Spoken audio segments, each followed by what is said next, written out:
अस्सलामुअलैकुम मेरे प्यारे प्यारे व्यूवर्स को मेरा प्यार भरा सलाम। मैं हूँ हफ्सा फरीद और आप देख रही हैं मेरा YouTube channel Hafsa Farid cooking. आज मैं आप सबके लिए रमज़ान मुबारक की स्पेशल पराठा रेसिपी अंडा पराठा रेसिपी लेकर हाजिर हुई हूँ। रेसिपी को आपने अंत तक वॉच करना है। सबसे पहले बिस्मिल्लाहिर्रहमानिर्रहीम आप लेंगे एक बाउल और इसमें आपने आटा जो है वो छान लेना है। जितना आपको आटा गूंदना है उसके मुताबिक ही आपने हस्बे ज़रूरत नमक शामिल कर देना है। 1.5 चम्मच के करीब आप घी शामिल कर लीजिएगा, घी या ऑयल। उसके बाद आपने अच्छे तरीके से मिक्स कर लेना है। घी यहाँ पर शामिल करने का फ़ायदा ये होगा कि पराठे जो है वो बहुत ही ज़्यादा खस्ता तैयार होंगे। तो अच्छे तरीके से मिक्सिंग करने के बाद यहाँ पर हम हस्बे ज़रूरत पानी भी शामिल करते जाएंगे। तो यहाँ पर आपने आटे में इतना ही पानी शामिल करना है जितना ज़रूरत हो। जैसे रेगुलर आटा यूज़ करते हैं ना, तो पानी उसके अंदर हम शामिल करेंगे, ना ही ज़्यादा थिक हो ना ही ज़्यादा थीन।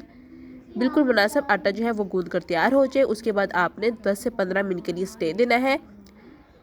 तो यहाँ पर मैं पहले इस तरह रोल बनाऊंगी।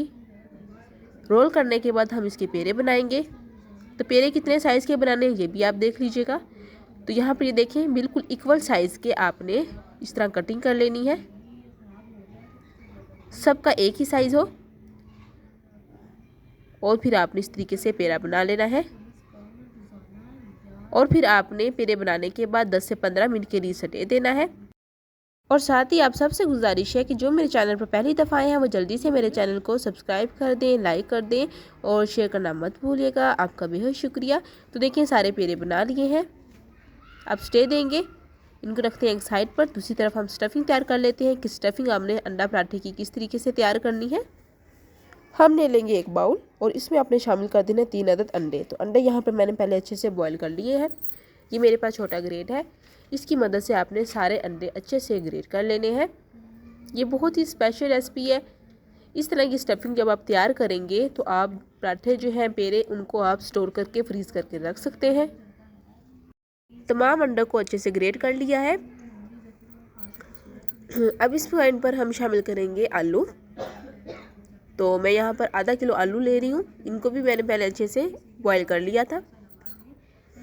और अब हम ग्रेट की मदद से इन सारे आलू को अच्छे से ग्रेट कर लेंगे।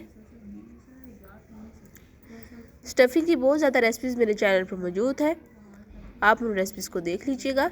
ये जो स्टफिंग मैं तैयार कर रही हूँ इससे कबाब भी रेडी हो सकते हैं। और कबाब किस तरीके से बनाते हैं ये रेसिपी मेरे चैनल पर मौजूद है, आप देख लीजिएगा। ऊपर आपको इसका लिंक शो हो रहा होगा। तो इस तरीके से हमने सारे आलू जो हैं वो अच्छे से ग्रेट कर लेने हैं। इस तरीके से ग्रेट करने का फ़ायदा ये होगा ताकि आलू का कोई बड़ा टुकड़ा नहीं बचेगा, सारे अच्छे से मैश हो जाएंगे और हमारे पराठे जो हैं वो टूटेंगे नहीं। अब साथ ही प्याज शामिल करेंगे। एक दरमियानी साइज़ का प्याज है जिसको मैंने अच्छे से चॉप कर लिया है। पानी पहले आपने निकाल लेना है, अच्छे से निचोड़ लेना है प्याज़ों को। फिर शामिल करेंगे 3 अदद सब्ज़ मिर्चें, इनको भी अच्छे से चॉप कर लेना है। और उस पर ज़रूरत हरा धनिया और पुदीना शामिल कर लेंगे। उसके बाद कुछ मसाले शामिल करते हैं। तो सबसे पहले 1 चम्मच कश्मीरी लाल मिर्च शामिल कर रही हूँ। साथ ही 1/4 चम्मच दादरी मिर्चें, ये ऑप्शनल है। और अब शामिल करूँगी आधा चम्मच नमक, 1 चम्मच भरकर कुछ धनिया पाउडर, 1/4 चम्मच गरम मसाला पाउडर और साथ ही आधा 1 चम्मच भरकर साबुत धनिया, 1/4 चम्मच अजवाइन। अजवाइन शामिल करने का फ़ायदा ये होगा कि मैदे की तेज़ाबियत नहीं होगी, मैदे में जलन नहीं होगी। अब शामिल करेंगे 1 चम्मच भरकर कसूरी मेथी। कसूरी मेथी की रेसिपी मेरे चैनल पर मौजूद है, आप विज़िट कर लीजिएगा। अब अच्छे तरीके से आपने मिक्सिंग कर लेनी है। तो यहाँ पर मैंने 2 चम्मच कॉर्नफ्लोर के भी शामिल किए हैं, ये ऑप्शनल है। अगर आपके पास नहीं है कॉर्नफ्लोर तो आप स्किप भी कर सकते हैं। अब अच्छे से सारे मसालों को यकजान करेंगे। ये जो स्टफिंग मैंने तैयार की है इस स्टफिंग से आप कबाब भी तैयार कर सकते हैं। अच्छे से मिक्सिंग हो चुकी है और ये देखिए हमारी स्टफिंग तैयार है। अब इस पॉइंट पर आप स्टफिंग को स्टोर भी कर सकते हैं। स्टफिंग को साइड पर करते हैं। दूसरी तरफ काउंटर पर हम आटा छिड़केंगे और अब हम ले लेते हैं एक पेड़ा और अच्छे तरीके से बेलन की मदद से बेल लेंगे। तो यहाँ पर मेन पॉइंट है कि आपने पराठा तैयार किस तरीके से करना है। पहले इस तरीके से मोटे किनारे जो है वो पतले करेंगे और फिर अच्छे तरीके से बेल लेंगे। बेलना कितना है ये भी मैं आपको आगे चलकर बताती हूँ। बिल्कुल बारीक सी रोटी। साथ ही साथ इस पॉइंट पर अगर आपने अभी तक मेरे चैनल को सब्सक्राइब नहीं किया तो जल्दी से मेरे चैनल को सब्सक्राइब कर दें, लाइक कर दें और शेयर करना मत भूलिएगा। आपका बेहद शुक्रिया। काउंटर पर जो मैंने खुशका इस वजह से लगाया है ताकि रोटी चिपके ना काउंटर से। देखिए बिल्कुल गुलाई में मैंने रोटी अच्छे से बेल ली है, बिल्कुल बारीक रोटी। और अब आपने हसबे ज़रूरत जो स्टफिंग तैयार हमने की है वो आपने इस तरीके से सारी रोटी पर पेस्ट करनी है,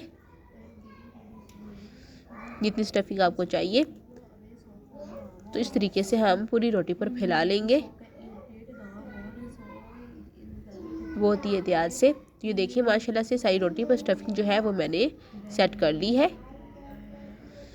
तो अब यहाँ पर पिज़्ज़ा कटर की मदद से इस तरीके से हमने 1.5 इंच के फासले पर कटाई कर लेनी है। 1.5 इंच का आपने फासला रखते जाना है और इस तरीके से कटिंग करते जाना है। कटिंग करने के बाद क्या करना है ये भी आपको बताती हूँ। तो पहले इस तरीके से कटिंग कर लेंगे। तो देखिए सारी कटिंग हो चुकी है। अब आपने एक साइड पे पकड़ना है और इस तरीके से टाइटली फोल्ड करते जाना है। अच्छे से फोल्ड करने के बाद आपने फिर उसको बहुत एहतियात से दूसरी पट्टी पे रखना है और इस तरह टाइटली फोल्ड करते जाना है।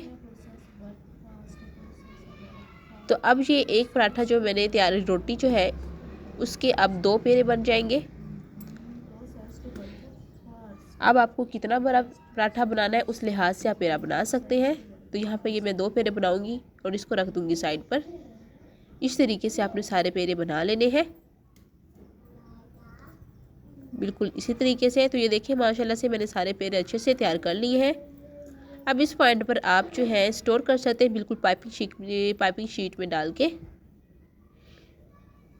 तो अब यहाँ पर हम फिर खुशका लगाएंगे। तो यहाँ पर अब आपने बेलन की मदद नहीं लेनी, बेलन का इस्तेमाल बिल्कुल नहीं करना और इस तरीके से हाथ की मदद से आपने आहिस्ता आहिस्ता दबाते जाना है और रोटी जो है वो बड़ी होती जाएगी। हल्का हल्का हाथों से खुशका भी लगाते जाइएगा और इस तरीके से ये रोटी हम बड़ी कर लेंगे। बस बेलन का इस्तेमाल नहीं करना यहाँ पे। चले जी, अब रोटी हमारी तैयार हो गई। दूसरी तरफ आपने पैन लेना है, उसको अच्छे से गर्म करना है। जब अच्छे से गर्म हो जाए फिर उसके ऊपर आपने एक रोटी एहतियात से डालनी है, मगर उससे पहले हल्का सा ऑयल या घी लगा लीजिएगा। फिर आपने चंद सेकंड स्टे देना है और उसके बाद साइड चेंज करनी है। फ्लेम यहाँ पर मीडियम रखेंगे और हस्बे ज़रूरत घी ऑयल इस्तेमाल कर लीजिएगा, ये भी यूज़ कर लीजिएगा। और अब फिर हम इसकी साइड चेंज करेंगे ताकि इक्वल तरीके से चारों तरफ से पक जाए, कहीं से कच्ची ना रहे। स्टफिंग तो जो है वो अच्छे तरीके से पकी हुई थी, आलू भी अच्छे तरीके से बॉयल थे और अंडा भी। जो हमने मसाले डाले हैं उन मसालों का कच्चापन दूर करना है। तो बहुत ही अमेजिंग सी हमारी जो है पराठा, आलू अंडे का पराठा वो तैयार हो गया है। इसी तरीके से हम सारे पराठे जो हैं वो तैयार कर लेंगे। तो देखें माशाल्लाह से कितना आसान सा तरीका है, आप इस पॉइंट पर स्टोर करके रख सकते हैं। बहुत ही मज़ेदार दही के साथ या चाय के साथ सुबह का ब्रेकफास्ट कीजिए, बहुत ही हेल्दी ब्रेकफास्ट, बच्चों को भी खिलाइए, बच्चे बहुत खुश होंगे। उम्मीद करती हूँ आपको मेरी आज की रेसिपी बहुत ही ज़्यादा पसंद आई होगी। फिर मिलूंगी एक नई रेसिपी के साथ, तब तक हफ्सा फरीद को दें इजाज़त। अल्लाह हाफिज़।